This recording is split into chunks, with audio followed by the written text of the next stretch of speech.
Assalamualaikum warahmatullahi wabarakatuh. Halo semuanya, perkenalkan saya Muhammad Anas Sufakul Azmi. Dan saya Muhammad Hafid Khairuddin dari Prodi Sastra Indonesia Universitas 11 Maret, Surakarta. Pada kesempatan kali ini, kami akan membahas sedikit tentang Hikayat Abu Nawas. Tak usah lama-lama, langsung saja kita menuju ke videonya. apa sih hikayat itu? Dikutip dari brainacademy.id, hikayat adalah cerita Melayu klasik yang menonjolkan unsur penceritaan, berciri kemustahilan, dan kesaktian para tokohnya. Melalui hikayat, kamu bisa memetik nilai-nilai kehidupan untuk menjadi pribadi yang lebih baik dan bijaksana. Karakteristik hikayat.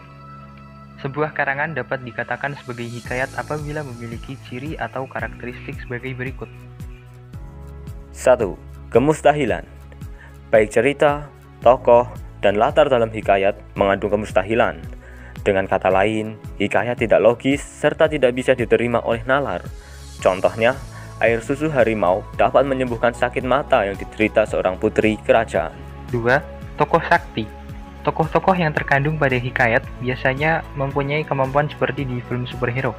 Dalam kisah Mahabharata, ada tokoh Arjuna yang memiliki kemampuan memanah di atas rata-rata. Ada pula Gatot Kaca, tokoh perwayangan Jawa yang bisa terbang tanpa menggunakan sayap. Yang ketiga, anonim. Kebanyakan penulis cerita hikayat tidak diketahui secara pasti atau anonim. Hikayat disampaikan melalui lisan dan turun-temurun. Meski begitu, ada beberapa sumber yang mengungkap penulis di balik cerita hikayat terkenal, seperti Mahabharata, yaitu Vyasa Krishna Dwipayana yang berkebangsaan India pada tahun 400 sebelum Masehi. 4. Istana sentris. Kalau kamu perhatikan, latar belakang cerita dalam hikayat berlangsung di istana. Berebutan tahta, konflik antar saudara, perjodohan putri dan pangeran, perang antar kerajaan, dan sebagainya. Itulah sebabnya hikayat bersifat istana sentris. Yang kelima, ada alur berbingkai. Karakteristik lain yang terdapat pada hikayat yaitu alurnya yang berbingkai. Artinya, suatu hikayat dapat memiliki lebih dari satu cerita. Contohnya, Mahabharata mengisahkan para leluhur Pandawa dan Kurawa, hingga diterimanya Pandawa di surga. Hikayat ini terbagi menjadi 18 bagian dengan kurang lebih 1,8 juta kata. 6. Statis. Hikayat adalah karya sastra yang statis atau tetap. Artinya, penggambaran dan penulisan antara satu hikayat dengan hikayat lainnya tidak terlalu berbeda. Bahkan, beberapa tokohnya bisa jadi mempunyai kemiripan. Contohnya, tokoh Sri Kandi terdapat di dalam kisah Mahabharata dan pewayangan Jawa. Yang ketujuh, ada edukatif. Walaupun bercerita tentang hal-hal di luar nalar, kenyataannya hikayat mengandung amanat yang bisa diterapkan di kehidupan sehari-hari. Bagaimana memperlakukan orang yang lebih tua, belajar untuk ikhlas, berkorban demi kepentingan bersama, hingga pelajaran mengenai karma baik dan buruk. Abu Nawas, seorang pujangga Arab berdarah Persia. Abu Nawas terlahir pada tahun 747 Masehi sebagai anak yatim di kota Ahvaz, Iran, atau dulu lebih terkenal dengan nama Persia. Nama lengkapnya adalah Abu Ali Al-Hasan bin Hani Al-Hakami. Sepeninggal ayahnya, Abu Nawas kemudian dibawa ibunya ke kota Basra, Irak. Di sana, dia belajar beberapa ilmu agama seperti ilmu hadis, sastra Arab, dan ilmu Al-Quran. Tak lama setelah belajar ilmu-ilmu agama, Abu Nawas bertemu dengan Walibah Ibnu Habib Al-Asad. Walibah memberikan pelajaran kepada Abu Nawas untuk memperhalus kembali bahasa yang ia gunakan. Dia juga pergi ke Kufah untuk bertemu dengan orang-orang Arab Badui agar ia dapat memperhalus serta memperdalam kesusastraan bahasa Arab. Oleh karena itu, tak lama kemudian, Abu Nawas terkenal sebagai seorang sastrawan cemerlang. Abu Nawas dengan cepat menjadi terkenal karena puisinya yang jenaka dan lucu. Tidak berhubungan dengan tema-tema tradisional seperti tema padang pasir, tetapi berbicara tentang kehidupan kota dan menyanyikan kegembiraan meminum anggur serta cinta dari anak laki-laki muda dengan humor nakal. Puisi pujiannya yang berisi puji-pujian memungkinkannya untuk ikut mendukung Khalifah Harun ar-Rasyid, dan ia juga mengaitkan dirinya dengan keluarga Wazir Barmak yang saat itu berada di puncak kekuasaan mereka. Akhirnya, dia pun dipercaya sebagai orang kepercayaan oleh Khalifah Harun ar-Rasyid, pemimpin dinasti Abbasiyah yang kelima. Abu Nawas dianggap sebagai salah satu penyair terbesar sastra Arab klasik. Ia digambarkan sosok yang bijaksana sekaligus kocak. Abu Nawas juga muncul beberapa kali dalam kisah 1001 Malam. Dalam salah satu ceritanya, ia pernah berpura-pura gila karena tidak ingin menjadi kadi setelah mendengar wasiat ayahnya dengan cara menaiki batang pisang seperti kuda-kudaan. Ia juga sering ditantang oleh Raja Harun ar-Rasyid maupun oleh teman-temannya dengan hal yang aneh, beresiko, dan bahkan tidak mungkin terjadi, seperti memindahkan istana raja ke bukit, memandati raja, dan lain-lain. Dari uraian di atas, dapat disimpulkan bahwasannya Abu Nawas hidup pada masa dinasti Abbasiyah pada masa Khalifah Harun ar-Rasyid. Hikayat Abu Nawas.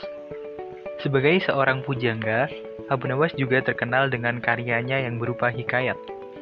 Hikayat Abu Nawas termasuk dalam genre sastra Islam yang mirip dengan Hikayat Zulkarnain dan Hikayat Amir Hamzah. Menurut Braninsky, pada tahun 1998, halaman 242, karya-karya periode awal Islam berasal dari sastra Persia atau Indo-Persia, yang merupakan komponen yang sangat penting dalam sastra Melayu pada periode klasik. Karakter Abu Nawas sendiri digambarkan sebagai sosok yang cerdik namun jenaka. Kisah-kisahnya dinilai bermakna, namun tetap menghibur. Ada berbagai masalah yang dalam ceritanya mampu diselesaikan dengan baik oleh Abu Nawas. Menariknya lagi, hampir setiap penyelesaian yang dilakukan Abu Nawas sangat tak terduga dan jarang dipikirkan oleh orang pada umumnya. Salah satu contoh hikayat Abu Nawas adalah sebagai berikut. Abu Nawas dan botol ajaib. Suatu hari, Raja Harun ar-Rasyid memanggil Abu Nawas ke istananya untuk diberi tugas. Setelah tiba di istana, Raja menyambut Abu Nawas dengan senyuman. Akhir-akhir ini, aku sering merasakan perutku sakit. Kata tabib istana, aku terkena serangan angin, kata Raja. Abu Nawas sedikit keheranan, lalu bertanya. Ampun Baginda, kiranya apa yang bisa hamba lakukan untuk yang mulia? Tangkap dan perjarakan angin itu untukku, perintahnya. Abu Nawas diam sejenak. Aku beri kau waktu 3 hari untuk menyelesaikan perintah ini, tambah sang raja. Abu Nawas kemudian pulang dengan membawa pekerjaan dari Raja Harun al-Rasyid. Ia masih terdiam, mulutnya terkunci rapat, tak mengeluarkan sepatah kata pun. Dalam kebingungan yang tidak habis-habis, ia belum bisa memikirkan bagaimana cara menangkap dan membuktikan bahwa itu memang benar-benar angin. Menurutnya, hanya anginlah satu-satunya benda aneh yang tidak berwarna dan tidak bisa dilihat seperti halnya air yang masih bisa diindra. Sudah 2 hari ini, tetapi Abu Nawas masih belum bisa mendapatkan cara untuk menangkap angin, bahkan memenjarakannya. Abu Nawas hampir putus asa dan tidak bisa tidur, karena waktu yang telah ditentukan tinggal sehari lagi. Ia mondar-mandir memikirkan cara. Tiba-tiba, ia tersadar dan berkata kepada dirinya sendiri. Bukankah jin itu tidak terlihat? Ia berjingkrak dan menyiapkan alat-alat yang dibutuhkan dan berjalan menuju istana, kemudian menyerahkan sebuah botol kepada raja. Mana angin itu Abu Nawas? Tanya Baginda. Ada di dalam, Yang Mulia, Jawab Abu Nawas. Benarkah? Aku tidak melihat apa-apa, kata sang raja. Ampun Baginda, angin tidak bisa dilihat. Tetapi jika tuanku ingin tahu angin, tutup botol tersebut harus dibuka terlebih dahulu, Jawab Abu Nawas. Setelah tutup botol itu dibuka, raja mencium bau busuk. Dengan marah, ia berkata kepada Abu Nawas. Bau apa ini Abu Nawas? Ampun Baginda, tadi hamba buang angin lalu hamba masukkan ke dalam botol tersebut. Karena takut angin yang hamba masukkan itu keluar, maka hamba memenjarakannya dengan menyumbat botol dan menutupnya, Kata Abu Nawas dengan sangat ketakutan. Tapi raja tidak marah, karena apa yang dikatakan Abu Nawas memang masuk akal. Dan begitulah, ia selamat dan sang raja pun memberikannya hadiah. Bisa menebak kira-kira apa saja pesan moral atau amanat yang terkandung dalam hikayat Abu Nawas dan botol ajaib ini? Salah satu amanat dalam dongeng ini adalah jangan mudah berputus asa dalam menghadapi suatu masalah.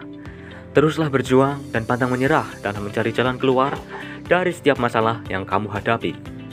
Selain itu, pesan moral yang dapat dipetik dalam kisah ini adalah jangan semena-mena dengan jabatan. Seperti halnya sang raja yang seenaknya memerintah seseorang untuk menyelesaikan tugas yang sangat konyol. Tugas menangkap dan memenjarakan angin merupakan hal yang tak lazim, bukan?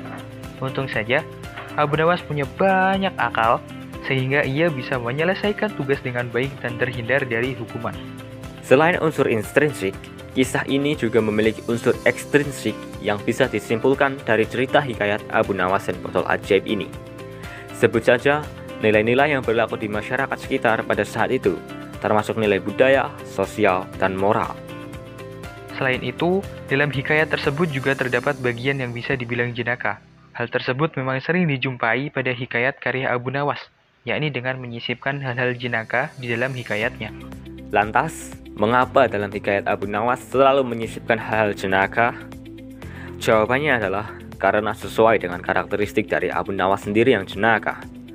Maka di dalam hikayatnya, dirinya juga menyisipkan hal-hal jenaka sehingga hikayatnya dapat digunakan sebagai dongeng untuk anak-anak, karena selain jenaka, terdapat pesan moral juga yang terkandung di dalamnya.